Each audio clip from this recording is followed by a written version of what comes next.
one of my favorite configurations, which is our movie night configuration. Look at how much space we have. All 6'1" of me and all 5'8" of you.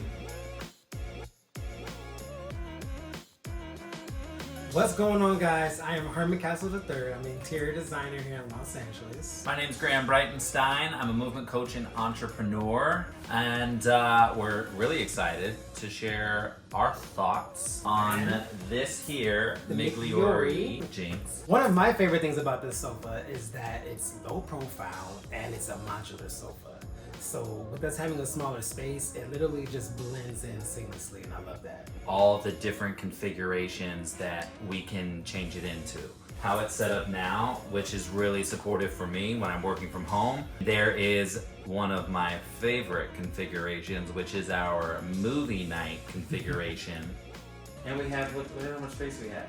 All 6'1" of me can have my own couch and all 5'8" of you. But then when we have people over, there's another configuration where we can pull it apart and the two sides face each other. So one of the other favorite features about this sofa is that it's made from genuine leather. And having two dogs in the house, if they decide to make a little mess, it won't be like a forever ruin. The first thing that stuck out to me was the color. The terracotta leather is one of the most unique colors that I've seen in a sofa. Orange, brown, terracotta vibe. Tint of red in it. And or if I wanted to go this way. Yeah, if you wanted to cuddle up, you could cuddle up. You know, do a little sound. Are you buying a new couch and want the inside scoop? Subscribe to our channel below so you don't miss any of the info that you need to know.